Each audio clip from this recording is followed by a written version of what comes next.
안녕하세요. 이 땅에 예술에 대한 통합된 그리스도교 관점을 소개하고 나누기 위해 기독교 대한 선교교회 소금빛 교회에서 설립하고 후원하는 파이미니스트리 포이에오 연구소 제공 2025-26 아름다움의 중요성 다섯 번째 나눔을 시작합니다. 오늘 저희가 함께 나누고자 하는 주제의 핵심은 플라톤이 아름다움을 어떻게 이해했는가입니다. 플라톤에 대해서 우리가 이야기하고자 하는 이유는 그리스도교 예술, 즉, 그리스도교가 예술에 대해서 어떻게 이해해 왔는가라는 부분에 있어서 많이 차용한 사람이 바로 플라톤, 아리스토텔레스, 그리고 후계 플라톤주의자인 플로티누스이기 때문입니다.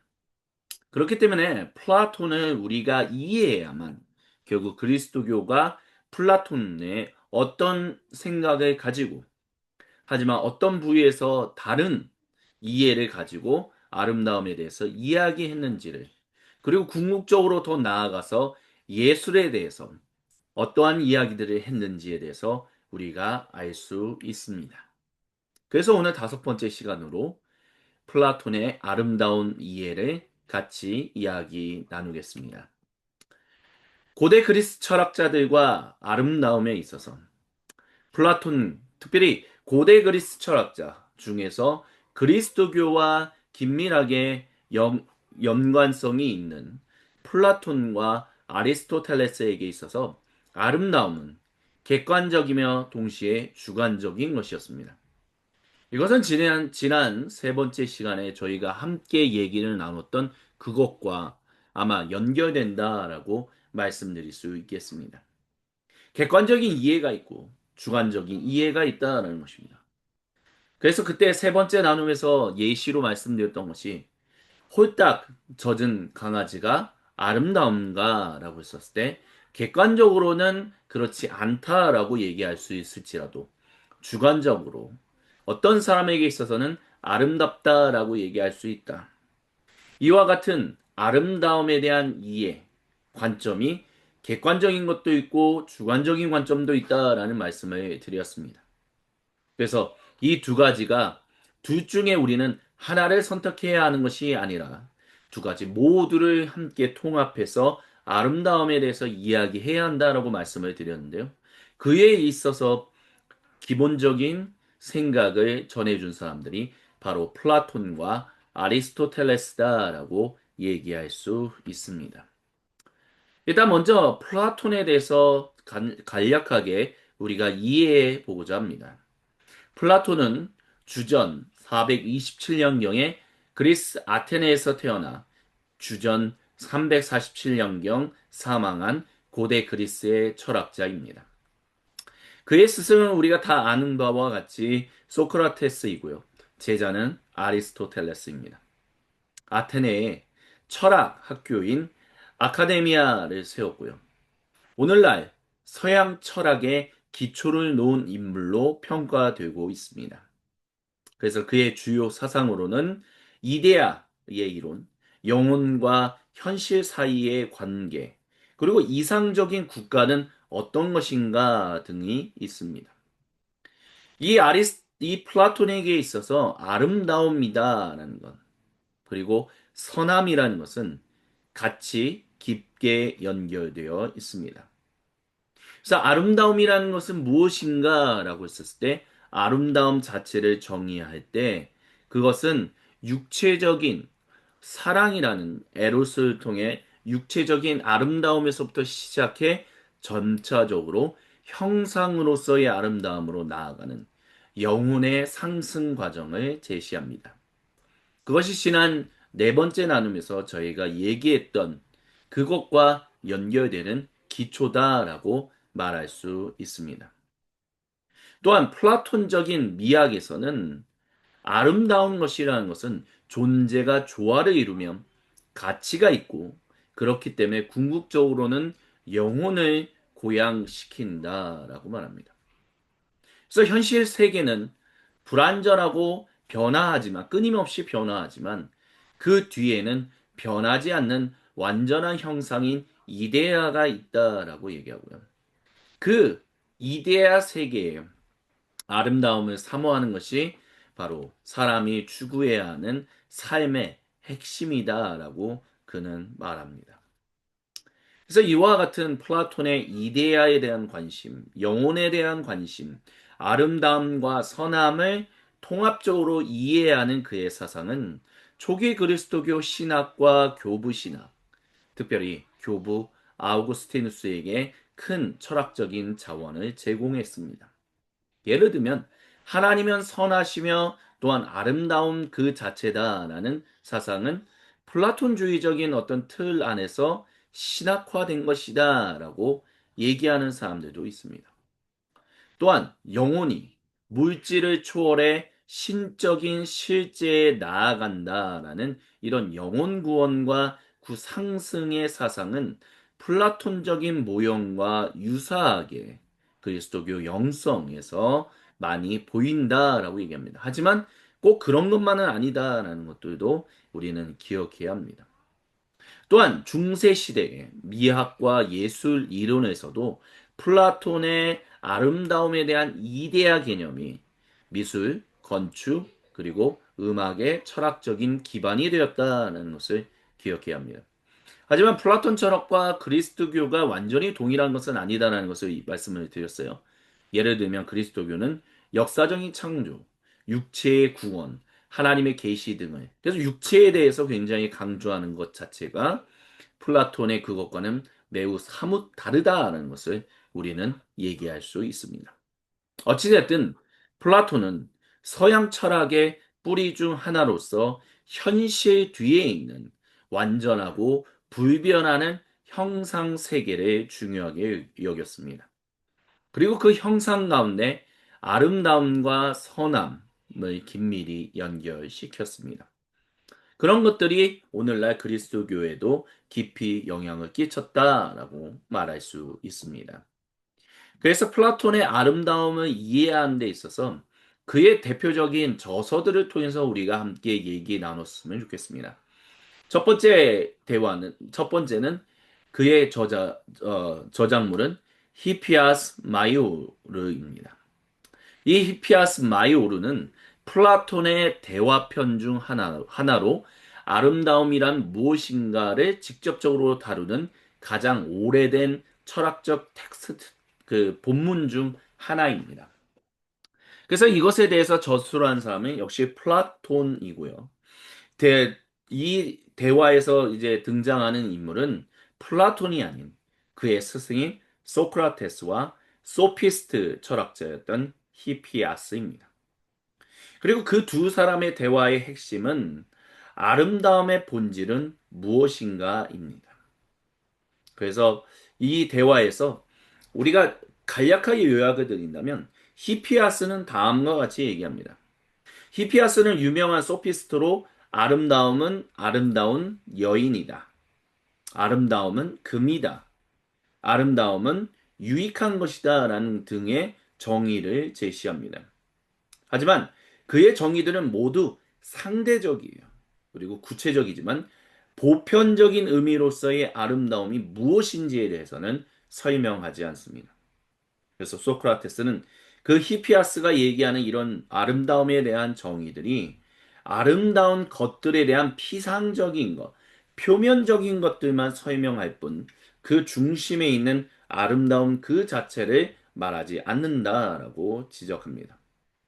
그러면서 소크라테스는 이데아, 형상의 존재를 암시하면서 어떤 그 모든 표면적으로 드러나는 아름다운 것들을 진실로 아름답게 만드는 공통된 근거가 무엇인가에 대해서 묻습니다.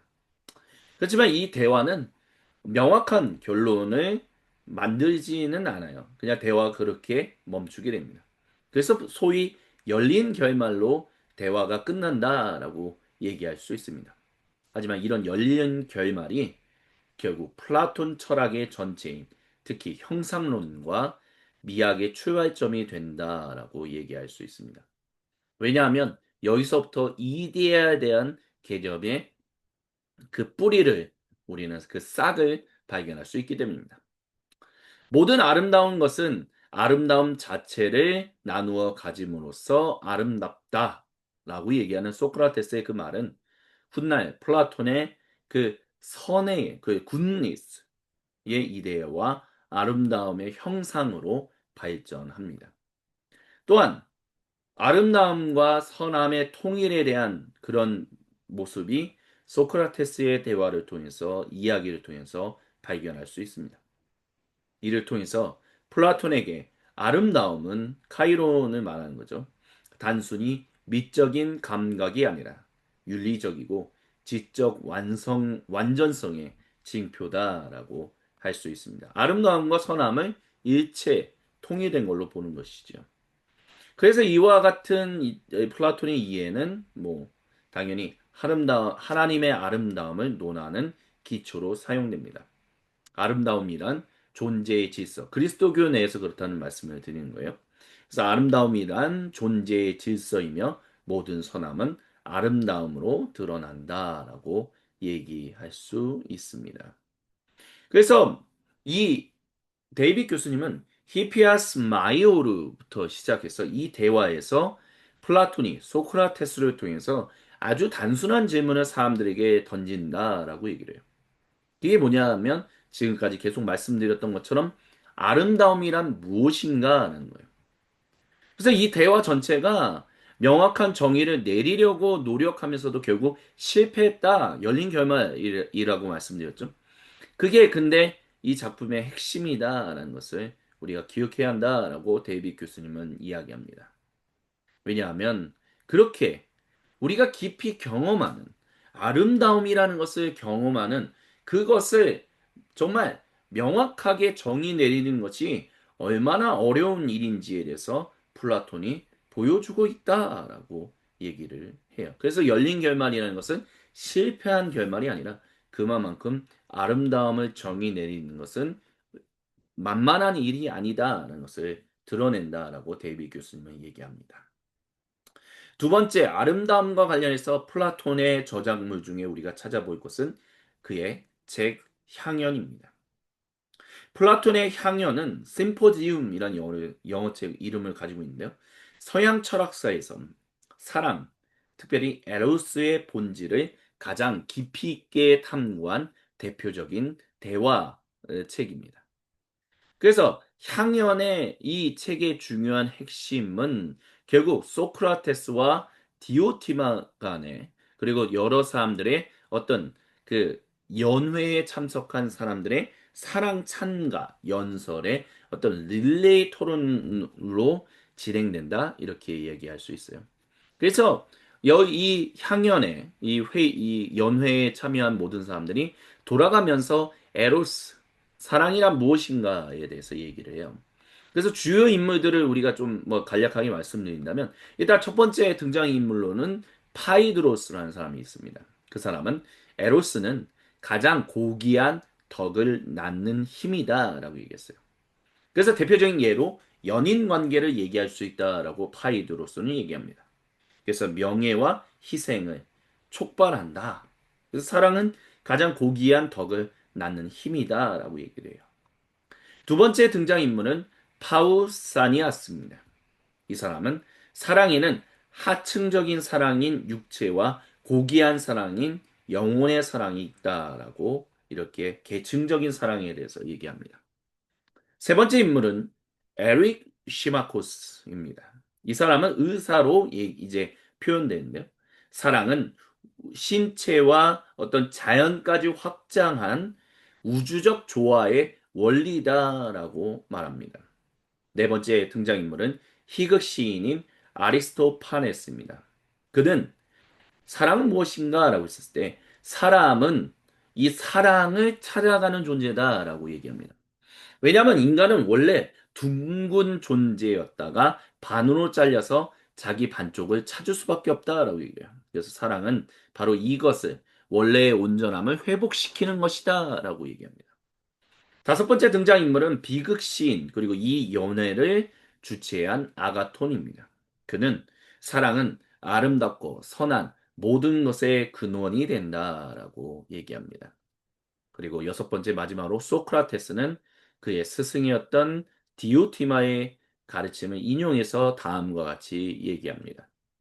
사랑은 아름다움 그 자체를 향한 영혼의 상승이라고요. 그래서 사랑의 목적은 선한 것을 영원히 소유하는 것이다 라고 얘기합니다. 그래서 그에게 있어서는 사랑은 그냥 사람의 간단한 감정 수준이 아니라 존재의 완성에 이르는 여정을 말한다라고 얘기합니다.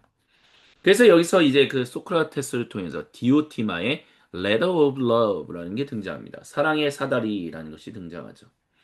이 것에서 가장 중요한 핵심 개념은 사랑은 육체적인 욕망을 넘어서서 정신적이고 형이상학적인 아름다움으로 승화되는 과정이다라는 것입니다. 그래서 사랑은 에로스는 인간을 신적인 아름다움으로 끌어올리는 상승 운동을 한다라고 얘기합니다. 그래서 이 대화를 통해서 우리는 플라톤의 사랑에 대한 핵심을 가지게 됩니다. 사랑은 일단 결핍해 있는 것들이 있어요. 그 결핍은 무엇이냐라고 했었을 때 아름다움을 갖고자 하는 욕망입니다. 그리고 사랑은 또한 창조와 연결돼요. 이것은 아름다움을 소유하고 낳는 힘입니다. 사랑은 또한 상승과 같습니다. 육체적인 단계에서 정신적이고 초월적인 아름다움으로 인도하는 것이 사랑입니다. 그리고 사랑의 궁극적인 목표는 바로 아름다움의 이데아입니다.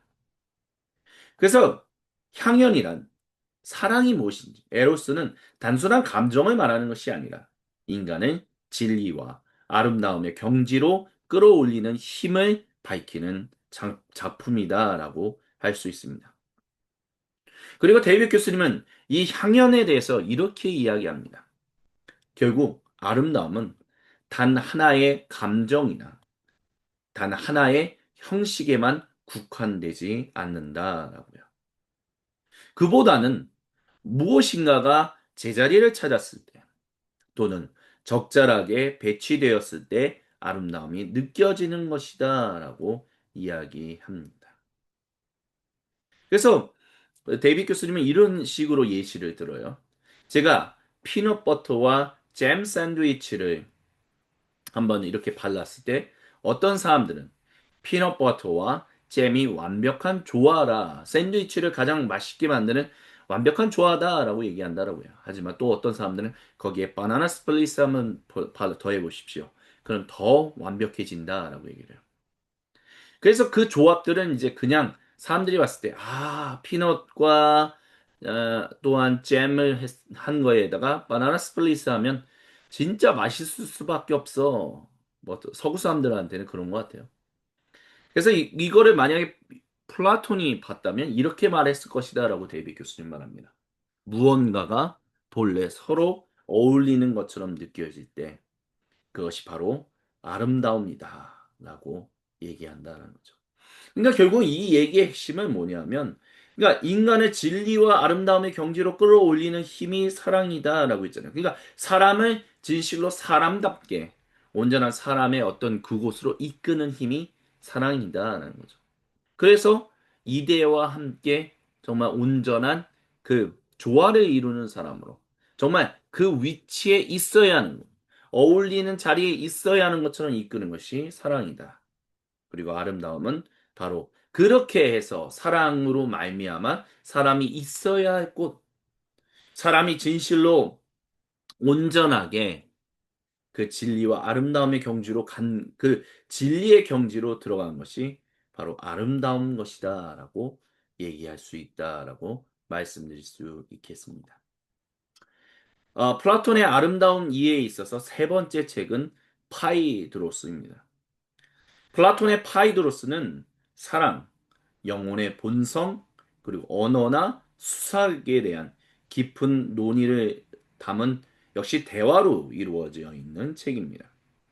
그래서 두 번째 방금 전에 설명드렸던 그 향연이라는 대화록과 더불어서 플라톤이 이해하는 사랑에 대한 어떤 중요한 이해를 주는 또 다른 책이다라고 말씀드릴 수 있겠습니다. 그래서 이 파이드로스를 역시 저술한 사람은 플라톤이죠. 하지만 등장인물은 소크라테스와 파이드로스다라고 할 수 있어요. 그래서 사랑, 영혼의 본질, 말하기와 글쓰기 이와 같은 이야기들을 아테네 성문 밖에서 대화 나눴다라고 얘기합니다. 그래서 대화의 이제 핵심 주제 흐름은 다음과 같습니다. 첫 번째는 사랑에 대한 대화가 오고 가요. 파이드로스가 리스시아스라는 사랑의 논문을 이제 소크라테스에게 이제 들려줬는데, 소크라테스는 그 논문을 이제 비판하면서 영혼을 미치게 하는 사랑에 대해서 오히려 설명해 준다라고 해요. 그래서 진정한 사랑은 이제 영혼을 신적 아름다움으로 이끄는 미친 힘이다라고 얘기했다라고 얘기를 해요. 그리고 그 두 사람 가운데 이제 두 번째, 대화의 두 번째 주제는 바로 영혼의 본성입니다. 그래서 영혼에는 두 마리 말과 마부가 있다라고 얘기하는데요. 흑마가 있고 백마가 있다라고 해요. 그래서 흑마는 본능적인 욕망에 대해서, 백마는 고귀한 욕구에 대해서, 명예, 지위 뭐 이런 것들 얘기해요. 그래서 그것을 온전하게 이제 방향을 잡아주는 마부가 바로 이성, 로고스다라고 얘기합니다. 그래서 여기서 소크라테스는 사랑은 영혼의 두 힘을 조화롭게 하여 본래 우리가 보았던 형상의 세계로 회귀시킨다라고 얘기합니다. 그리고 세 번째가 수사학과 철학적인 말하기에 대해서 얘기를 하고요. 네 번째는 글쓰기의 한계와 구두 철학의 우위에 대해서 이야기를 합니다. 그래서 이 책 파이드로스에 있어서 핵심 개념은 사랑, 영혼, 그리고 지식입니다. 사랑은 영혼을 고양시키는 신적인 미친 힘이다라고 말씀을 드렸죠. 그리고 영혼은 욕망, 명예, 그리고 이성의 변증적인 구조 이것을 통해서 영혼을 선하게 인도하는 기술이다라고 얘기를 해요. 그리고 지식은 기억을 통해서 회상, 그것을 통해서 형상의 인식. 그러니까 우리가 단순히 아는 것으로 끝나는 것이 아니라 그것을 다시 회상하고, 그러니까 곱씹어 본다, 뭐 이렇게 얘기할 수도 있을 것 같아요. 그것을 통해서 온전한 이데아를 인식하게 된다라고 얘기할 수 있습니다. 그래서 이런 파이드로스는 사랑이 영혼을 초월적인 아름다움으로 끌어올리고 참된 말하기가 영혼을 선으로 이끄는 힘임을 밝힌 대화편이다라고 얘기를 해요. 그리고 이것과 관련해서 이제 데이빗 교수님은 수업에서 이렇게 얘기해요. 파이드로스에서는 빛과 시각을 통해 아름다움을 인식하는 것을 플라톤이 강조한다라고 말합니다. 그리고 여기서 아주 우리가 주목해야 하는 그리스도교와 관련해서 주목해야 하는 흥미로운 점이 등장한다라고 합니다. 그게 고대 그리스어와 이제 서로 밀접하게 관련되어 있는데요. 첫 번째는 나는 본다, 그리고 나는 안다라는 고대 그리스어예요. 그래서 이도 나는 본다, 오이다 나는 안다. 비슷하다는 거예요. 근데 플라톤에게 있어서는 이 본다와 안다는 깊은 관계가 있다라고 데이빗 교수님이 얘기합니다. 예를 들어 누군가가 복잡한 수학 문제나 엔진 작동 원리를 설명해 주고 나서 갑자기 여러분이 아하, 이제 어떻게 해야 하는지 보이네요 라고 말할 때 이것을 실제로는 이해했다라고 얘기한다는 거죠. 그래서 플라톤의 그런 생각에 따르면 이렇게 아름다움은 빛과 우리의 바라보는 그 비전, 시각과 연결되어 있기 때문에 우리가 진리를 인식하게 해주는 통로가 된다라고 이야기합니다. 이것이 고대 그리스도교에 오랫동안 내려오고 있는 그 컨템플라치오, 결국 우리가 주님을 보게 되는 것, 보는 것, 그런 것들과도 어떤 면에서는 연관점이 있다라는 것을 이제 얘기할 수 있을 것입니다. 네 번째 그의 저작의 핵심은 우리가 살펴볼 저작은 티마이오스입니다. 플라톤의 티마이오스는요. 그의 철학 가운데서도 우주론, 창조론, 영혼론을 가장 체계적으로 다룬 작품이다라고 얘기합니다. 그래서 이 책에서는 세계는 왜 어떤 질서로 만들어졌는가 등이 등장한다라고 합니다. 그래서 여기서 우리가 이제 주목해야 하는 특별히 그리스도 예술과 관련해서 우리가 주목해야 하는 야로슬라브 펠리카니 저술한 이제 예수의 역사 2000년 옛날 책이죠. 요즘 제목은 갑자기 생각이 안 나서 그런데. 어쨌든 거기서 이제 데미우르고스라는 존재가 등장해요. 이 플라톤의 이, 이 책 티마이오스에서 이제 나오는 건데 이 데미우르고스는 일종의 뭐라고 할까요? 반신반인 뭐 이렇게 얘기할 수 있을 것 같아요. 그래서 이 데미우르고스는 혼돈, 케이오스의 질서를 부여하여 조화로운 우주를 만든 존재입니다. 그래서 세계는 그렇기 때문에 플라톤은 세계는 선하신 조물주의 작품이다라고 얘기를 했어요. 이것이 이제 유신론인 고대 유대교 그리스도교와 연관되어서 이제 후대 그리스도교 신학에 좀 연결되는 부분들이 있다라고 이제 얘기할 수 있어요. 그리고 이 티마이오스에서는 우주는 살아있는 거대한 생명체입니다. 우주 자체가 하나의 몸과 영혼을 가진 생명체예요. 그래서 인간의 영혼과 우주의 영혼은 서로 대비돼서 이 소우주, 인간과 대우주, 이 세상이 조화를 이룬다. 이와 같은 이야기를 여기서 얘기합니다. 또한 이 책에서 티마이오스에서는 형상과 모방에 대해서도 얘기합니다. 창조는 형상, 이데아를 기준으로 감각세계, 근데 불완전한 모방 형태를 만든 거예요. 그래서 물질 세계는 기하학적인 질서에 따라 구성되어서 네 가지 요소로 이루어졌다라는 얘기가 나옵니다. 불, 흙, 공기, 물이 바로 그것입니다. 그래서 수학적인 우주론이 여기서 등장한다라고 말씀드릴 수 있겠습니다. 그리고 인간 영혼의 기원과 윤리에 대해서도 얘기해요. 영혼은 하늘, 별들의 질서에서 유래되었다. 근데 육체 안에 들어오면서 망각과 혼란이 생겼고, 이제 철학과 선한 삶을 통해서 윤리적인 삶을 말하는 거죠. 원래의 질서로 돌아간다라는 이야기들을 했습니다. 그래서 이 데미우르고스가 창조주 하나님과도 뭐 연관되지 않겠냐, 뭐 이런 얘기도 있었고요. 우주의 질서, 하나님의 창조 질서, 로고스에 대한 강조들이 플라톤의 이 티마이오스에서 어느 정도 차용되었다. 뭐 이렇게 볼 수 있을 것 같아요. 그래서 티마이오스의 주요 메시지를 한 문장으로 정리한다면 우주는 선한 지성을 가진 창조주의 작품이며 죄송합니다. 인간은 그 질서에 참여하는 존재다라고 말할 수 있습니다. 그래서 혼돈 속에서 질서를 부여하는 장인으로서의 신, 기하학적인 구조로 짜인 우주, 영혼의 고향은 별들과 함께 이제 연결되어 있다. 그래서 아름다움은 바로 선함이고, 선함은 곧 질서고, 질서는 곧 진리다라는 이 네 가지가 동일하다라는 이야기들을 이제 이야기합니다. 그래서 데이비 교수님은 티마이오스에서는 플라톤이 아름다움을 영원한 것들과 연결시키는 것을 볼 수 있다라고 얘기를 해요. 그래서 영혼은 불멸하고요. 아름다움은 영혼이 물질적인 감옥인 육체로부터 끌어올려서 영원한 것을 향하도록 만든다라고 이제 보았다라고 얘기합니다. 그리고 또한 아름다움과 그에 대한 욕망은 깊이 연결되어 있다. 그래서 우리가 진정으로 아름다운 것을 볼 때 그것을 소유하고자 하는 욕망이 생긴다, 갈망이 생긴다라는 거죠.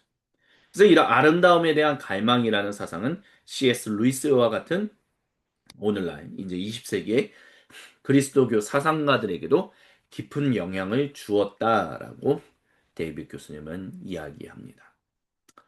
예, 그래서 오늘은 이제 저희가 플라톤이 아름다움을 어떻게 이해했는가라는 것과 관련해서 그의 네 가지 저작과 관련해서 또한 한번 함께 살펴봤습니다. 이 모든 것을 이제 그래서 결국 그것이 그리스도교에 어떤 영향을 끼쳤는가라는 것은 여섯 번째, 일곱 번째 지나고 난 다음에 즉 아리스토텔레스에 대해서 얘기하고 그 다음에 플로티누스에 대해서 얘기하고 난 다음에 종합적으로 다시 이야기 나누는 시간을 가지도록 하겠습니다. 오늘은 여기까지 진행하겠습니다. 지금 이 시간까지 함께 해주신 모든 분들께 감사드리고요. 다음 주 수요일에 여섯 번째 아리스토텔레스가 아름다움을 어떻게 이해했는지에 대해서 함께 살펴보겠습니다.